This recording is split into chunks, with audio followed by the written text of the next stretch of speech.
Hello and अस्सलाम वालेकुम and welcome with yet another book summary. ख़वातीन और हज़रात, आज मैं जिस किताब पे बात कर रहा हूँ वो बहुत दिलचस्प साइकोलॉजिकल फैक्ट्स पे बेस करती है। डॉक्टर रज़ा जो कि एक साइकियाट्रिस्ट हैं और उनके पास सैकड़ों लोग आते थे अपने डिप्रेशन, अपने एंजाइटी के केसेस लेकर, जिनमें से ज़्यादातर परेशान थे और बहुत बुरी बुरी चीज़ें सोचते थे। अपनी ज़िंदगी के बारे में हमेशा बहुत ज़्यादा मुतफक्कर रहते थे। मिसाल के तौर पे कई लोग बोलते थे कि काश मुझे कैंसर हो जाए या कोई ऐसी जानलेवा बीमारी हो जाए, क्योंकि उन्हें अपनी ज़िंदगी ज़रा भी पसंद नहीं थी। उन्हें मरना था, लेकिन वो खुदकुशी नहीं करना चाहते थे। वो एक इज्जत की मौत चाहते थे। अब ये बात डॉक्टर रज़ा को बहुत ज़्यादा परेशान करती थी और वो उन लोगों को अपनी पढ़ाई के हिसाब से बहुत ज़्यादा दवाइयाँ देते थे, अपने डिप्रेशन को ख़त्म करने के लिए बहुत से एंटी डिप्रेसेंट्स देते थे। लेकिन वो कुछ लोगों पर काम करता था, जबकि बहुत से लोगों पर इसका कुछ असर नहीं होता था। लोगों को दवाइयों से शॉर्ट टर्म फ़ायदा तो मिल जाता था, लेकिन उनकी मुश्किल डिप्रेशन कभी जड़ से ख़त्म नहीं होती थी। और ये बात जो थी ये डॉक्टर रज़ा को बहुत ज़्यादा परेशान करती थी। तो डॉक्टर साहब ने सोचा कि ज़रूर कोई इससे बेहतर रास्ता होगा डिप्रेशन और एंजाइटी के प्रॉब्लम को ख़त्म करने का, इससे बेहतर तरीके से नबरद आज़मा होने का। कोई तो साइकोथेरेपी होगी जिससे वो उनकी मदद कर सकें या उनकी ज़िंदगी को तब्दील कर सकते हैं। वो चाहते थे कि लोग जब सुबह उठें तो वो डिप्रेस होने की बजाय बहुत ज़्यादा अच्छा महसूस करें। वो सुबह उठते ही कहें कि यार देखो आज कितना अच्छा दिन है, आज जिंदा रहने को दिल चाहता है, आज दुखी होने की बजाय खुश होने को दिल चाहता है। और वो इसीलिए जिंदा है क्योंकि उनकी ज़िंदगी बहुत शानदार है। इसी सोच और इसी प्रॉब्लम को सर्च करते करते एक दिन वो एक अपने दोस्त डॉक्टर के कॉग्निटिव थ्योरी के बारे में उन्हें पता चला कि वहाँ पे 3 स्टेप्स इंट्रोड्यूस करवाए जाते हैं और 3 रूल्स होते हैं जिनको वो अक्सर अपने बातों में बयान करते हैं। सबसे पहला कि ख़यालात से मिजाज पैदा होता है। मिसाल के तौर पे आप और आपके दोस्त किसी रास्ते पर जा रहे हैं, तभी अचानक रास्ते में एक पत्थर आपके दोस्त के पैर से टकरा जाता है।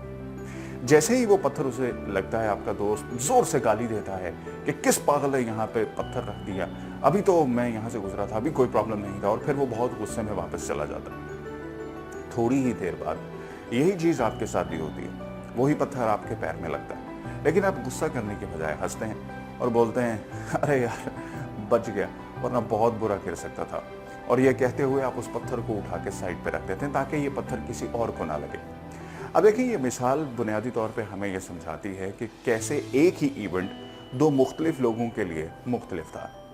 उनका जो रिएक्शन था वो बहुत मुख्तलिफ था, जिसकी वजह से उन लोगों की सोच जो थी वो मुख्तलिफ हुई। सो असूल नंबर 1 जो ये बोलता है कि इवेंट्स डिसाइड नहीं करते कि आपका मूड कैसा होगा, बल्कि आप उन इवेंट्स में क्या सोचते हैं, कैसे रिएक्ट करते हैं, उस इवेंट के बारे में डिसाइड करता है कि उससे रिलेटेड आपका इमोशन और मूड कैसा होगा, जो कि कोई नई बात नहीं है। 2000 साल पहले ही यही बात एक फेमस साइकियाट्रिस्ट ने बोली थी, और आज हर मजहब, हर साइकियाट्रिस्ट यही बात हमें समझाने की कोशिश करता है।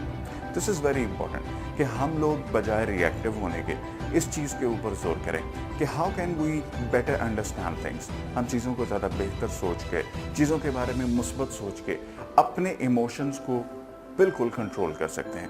इसके बाद नेक्स्ट चीज़ जो डॉक्टर साहब ने उनसे सीखी वो ये कि लोगों को अपनी सोच के मुताबिक तरबियत दें। मनफी ख्यालात पैदा करने के बाद उन्हें तब्दील करना होगा, क्योंकि जब सोच बदलेगी तभी फीलिंग्स बदलेंगी, और जब फीलिंग्स बदलेंगी तभी इंसान बुनियादी तौर पर परेशानी से बाहर निकलेगा।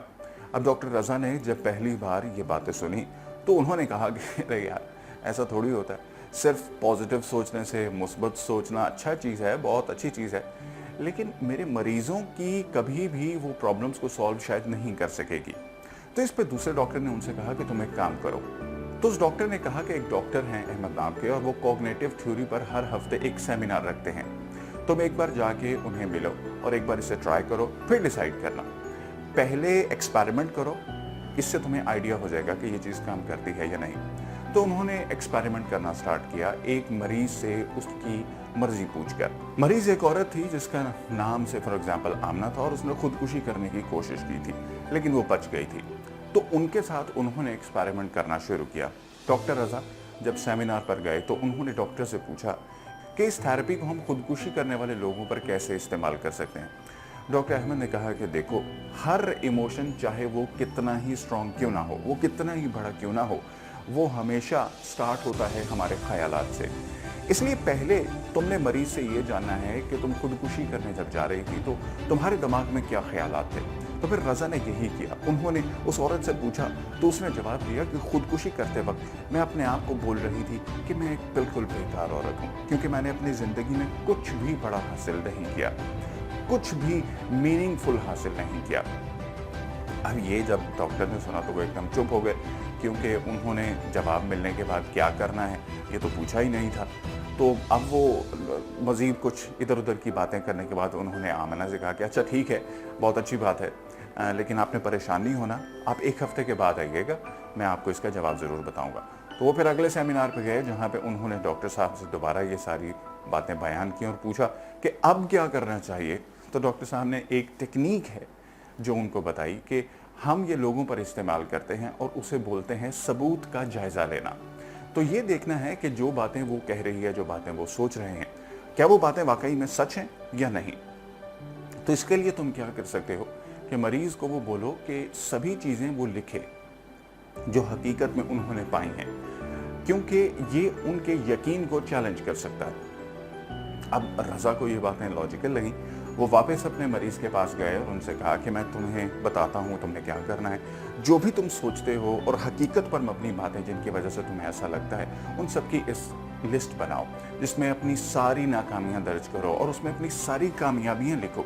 लेकिन आमना ने कहा कि यही तो एक मसला है कि एक भी ऐसी चीज़ नहीं सोच पाती जो मैंने कभी ज़िंदगी में पाई हो या जिस पे मुझे लगे कि मैं बहुत कामयाब हूँ। अब देखो, ऐसे ही कई लोगों को महसूस होता है, कभी वो सोचते हैं कि उन्होंने क्या अच्छा काम किया है ज़िंदगी में, उन्हें ज़िंदगी में कुछ भी समझ में नहीं आता कि उन्होंने क्या पॉजिटिव किया, उन्हें बहुत बुरा महसूस होता है। लेकिन उनके लिए ही आने वाली कहानी का हिस्सा बहुत ज़्यादा ज़रूरी है।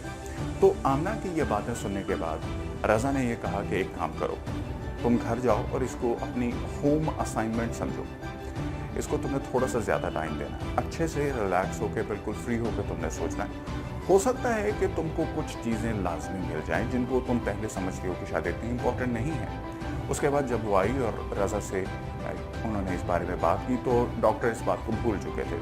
उन्होंने आमना को एक असाइनमेंट दिया तो वो अपने नॉर्मल चीज़ें करने लग गया, जिस पर आमना ने खुद से डॉक्टर को बीच में रोका और कहा कि डॉक्टर, क्या आप मुझसे मेरी असाइनमेंट के बारे में नहीं पूछेंगे। तो रज़ा ने कहा हाँ भाई बताओ, कैसा रहा, क्या एक्सपीरियंस रहा, तुमने क्या लिखा, क्या फील किया। तो आमना ने उन्हें एक लिस्ट दी जिसमें बहुत सारी चीज़ें ऐसी लिखी हुई थीं जो पॉजिटिविटी से भरपूर थीं, जिसमें सबसे पहले नंबर पे उन्होंने ये लिखा था कि मैं अपने बच्चों को जर्मनी से भगाकर अमेरिका लेकर आई, मेरे शौहर को वहीं मार दिया गया था, मेरे सभी रिश्तेदार हिरासती कैंप में मार दिए गए थे, लेकिन मैंने हार नहीं मानी।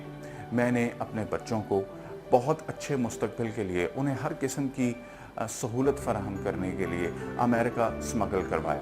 इसके लिए मैंने बहुत काम की, बहुत मेहनत किया और लोगों के बर्तन तक धोए, लोगों के घर साफ किए ताकि मैं अपने बच्चों के सर पर छत रख सकूं और उनकी प्लेट पर खाना रख सकूं। पता है, पिछले ही हफ्ते मेरा एक बेटा जो है वो अपनी ग्रेजुएशन की क्लास में फर्स्ट आया है और उसको हार्वर्ड बिजनेस स्कूल में एडमिशन मिला है। तो मैंने सोचा कि हाँ, शायद ये मेरी एक छोटी सी कामयाबी होगी। ये बोलते हुए वो बहुत ज़्यादा इमोशनल हो गई थी और फिर अचानक उसने ये भी कहा कि मैं तो एकदम भूल ही गई थी कि मुझे 5 मुख्तलिफ ज़ुबानों पर अबूर हासिल है और मुझे सारी ज़िंदगी जो है किसी भी किस्म के बैकग्राउंड से बात करने वाले बंदे से बात करते हुए कोई प्रॉब्लम नहीं हुई। और ये मैं बहुत अच्छी शेफ़ भी हूँ। जिस पर शौक होते हुए डॉक्टर ने पूछा कि आमना, ऐसे कैसे कि तुम इतनी ज़्यादा चीज़ें करने के बाद भी खुद को बेकार समझ रही हो। तो आमना ने कहा कि डॉक्टर सच कहूँ तो मुझे खुद समझ में नहीं आ रहा। डॉक्टर साहब ने पूछा कि अच्छा, अब तुम कैसा महसूस कर रही हो। तो उसने कहा कि अब मैं बहुत अच्छा महसूस कर रहा हूँ, फीलिंग रियली वेरी गुड। आमना ने डॉक्टर से पूछा कि और भी कोई टेक्निक्स हैं जो आप मुझे बता सकते हो। तो डॉक्टर ने हंसते हुए कहा कि इसके लिए आपको 1 हफ्ता और इंतज़ार करना पड़ेगा। और ऐसे ही इस थेरेपी की कहानी जो है वो शुरू हुई। बस फिर क्या था, डॉक्टर साहब की ज़िंदगी में मरीज़ पर मरीज़ आते गए जिसके ऊपर रज़ा अटके हुए थे और जो 50 साल से दवाइयाँ लिख कर लोगों को दे रहे थे, वो लोग जो 50 साल से एंटी डिप्रेसेंट्स लिख रहे थे। कुछ जो बोलते थे कि उन्होंने एक दिन भी अपनी ज़िंदगी में खुशी का नहीं देखा, वो इस तकनीक को इस्तेमाल करके खुशहाल होने लगे और अपने डिप्रेशन को ख़त्म भी किया। और इस चीज़ ने डॉक्टर को ये एहसास करवाया कि उन्हें यही करना है। तो वो अपनी पूरी ज़िंदगी में बहुत अच्छा फ़ैसला किया उन्होंने, क्योंकि फिर कुछ अरसे बाद ही पेन यूनिवर्सिटी की एक रिसर्च ने उन्हें बताया कि ये जो न्यू फॉर्म ऑफ थेरेपी है, जो ज़्यादा नहीं तो कम से कम इतनी ही कारआमद है जितनी पावरफुल दवाइयाँ थीं। इसके बाद इस टॉपिक पे बहुत ज़्यादा रिसर्च होती रही, जिसने इस थेरेपी को सबसे ज़्यादा तहकीक शुदा साइकोथेरेपी बना दिया। और जिसके बाद ही उन्होंने ये किताब भी लिखी, फीलिंग्स गुड, जिसकी बातें आज मैं आप लोगों के साथ शेयर कर रहा हूँ। और ये चीज़ें सिर्फ बोलने वाली बातें नहीं हैं, डॉक्टर रज़ा ने खुद इन बातों को अपनी ज़िंदगी में अप्लाई किया है और हमेशा करते रहते हैं। मिसाल के तौर पर रज़ा बहुत ज़्यादा खुश थे जब उन्हें पता चला कि उनका बच्चा पैदा हुआ है, लेकिन पैदा होने के बाद डॉक्टर ने कहा कि देखो ये बच्चा सेहतमंद है, लेकिन इसे सांस लेने में मुश्किल हो रही है। जब रज़ा ने बच्चे को देखा तो उनके होश उड़ गए। वो बच्चा एकदम नीला हो गया था, उसके होंठ भी नीले हो गए थे और उसका जिस्म जो थे उसमें भी बहुत ज़्यादा नीलाहट जो है वो महसूस हो रही थी, जिसकी वजह से बच्चे को ICU में रखा गया था। अब ये बड़ी परेशानी की बात थी और इस बात ने रज़ा को हद से ज़्यादा परेशानी में मुब्तला कर दिया था। बहुत ज़्यादा टेंस फील कर रहे थे, लेकिन जब फिर वो अपने घर गए तो उन्होंने अपनी सिखाई हुई बातों को याद किया कि ये वाक़या नहीं बल्कि ख़यालात है। तभी उनके दिमाग ने काउंटर किया कि ये सूरत हाल बहुत अलग लग रही है, जो तुम लोगों को सिखाते हो ये उससे बिल्कुल डिफरेंट है, अभी ठीक नहीं है ये सब थेरेपी वगैरह अप्लाई करना। फिर उनके लॉजिकल दिमाग ने कहा कि नहीं, ये सेम चीज़ उनका हर एक मरीज़ भी बोलता था और उनकी सूरत हाल बिल्कुल अलग है जो उनके लिए काम नहीं कर रही, लेकिन फिर भी वो काम करती थी। तो फिर उन्होंने वही किया जो वो अपने मरीजों को बोलते थे। उन्होंने क्या किया, उन्होंने एक पेपर लिया और उस पे अपने सारे ख़यालात को तरतीब के साथ लिखना शुरू कर दिया, यही देखने के लिए कि जो ख़यालात हैं उनमें बिगाड़ तो नहीं है। पहला ख़याल जो उन्होंने लिखा वो ये था कि अगर बच्चे को सही ऑक्सीजन नहीं मिलेगी तो उसका दिमाग डैमेज हो जाएगा। दूसरी सोच ये थी कि अगर दिमाग डैमेज हुआ तो बच्चा ज़िंदगी भर के लिए रिटार्डेड हो सकता है। और तीसरी सोच ये थी तो फिर इससे उस बच्चे की और मेरी ज़िंदगी ख़राब हो जाएगी और लोग बहुत बुरी नज़र से हमें देखेंगे, हमें जज करेंगे और हमें इससे बहुत ज़्यादा तकलीफ़ होगी। और यही बातें जब वो लिख रहे थे तो उन्होंने अपने आप को रोका, एक लम्हे के लिए वेट किया और ख़ुद से पूछा कि क्या ये सब बातें वाकई में सच हैं, क्या ये सही है? वेल, डॉक्टर ने कभी भी ये नहीं कहा था कि बच्चे का दिमाग डैमेज होगा, उन्होंने बस इतना कहा था कि बच्चे को ICU में रखा जाएगा। तो फिर उन्होंने रियलाइज़ किया कि वो कितने खुदगर्ज होकर सोच रहे थे, अपनी ज़ात के बारे में सोच रहे थे कि उनके साथ क्या होगा, जबकि उन्हें सोचना चाहिए था बच्चे के बारे में कि उस वक्त तो उन्हें बच्चे के साथ होना चाहिए, अगर उस बच्चे की ज़िंदगी इस वक्त ख़तरे में थी। तो जब उन्होंने ये रियलाइज़ किया तो वो काफ़ी सारा स्ट्रेस जो वो फील कर रहे थे वो गायब हो गया और रात के 3 बजे वापस हॉस्पिटल गए, जहां उन्होंने डॉक्टर से पूछा कि क्या मैं अपने बच्चे को देख सकता हूं।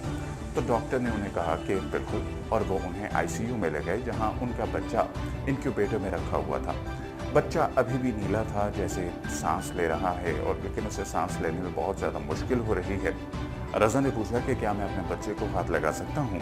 तो डॉक्टर ने कहा हाँ, बस ग्लव्स पहनकर आप हाथ लगाएं। तो फिर रज़ा ने ग्लव्स पहने और अपने खोल के थ्रू अपने बच्चे के सर पर हाथ रखा और कहा, मेरे बेटे तुम फिक्र मत करना, तुम्हारी अम्मी और तुम्हारे अब्बू हमेशा तुम्हारे साथ रहेंगे, चाहे कुछ भी हो जाए, और बेटा ये कि तुम हमेशा हमारे साथ रहोगे। ये बोलकर उन्होंने बहुत अच्छा महसूस किया और फिर वहाँ से चले गए। जैसे ही वो घर पहुँचे, अचानक अस्पताल से उन्हें फ़ोन आया।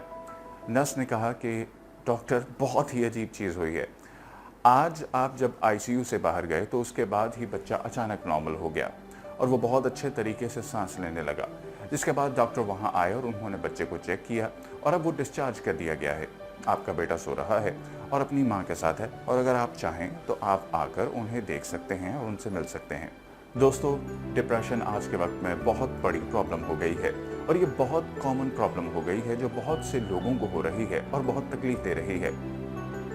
ये कई जाने ले रही है, लेकिन अच्छी बात यह है कि अगर हम इस प्रॉब्लम को फेस करें, ऐसी ही किताबों से अच्छी अच्छी बातें सीखें और लोगों को सिखाएं, तो हम सब मिलकर इस डिप्रेशन से लड़ सकते हैं और इसे ख़त्म कर सकते हैं। उम्मीद करता हूं कि आज की बुक समरी आपको बहुत पसंद आई होगी। ऐसी ही मजीद बुक समरीज को देखते रहने के लिए हमारे चैनल को सब्सक्राइब करना और हमारे चैनल को लाइक करना हरगिज मत भूलिएगा।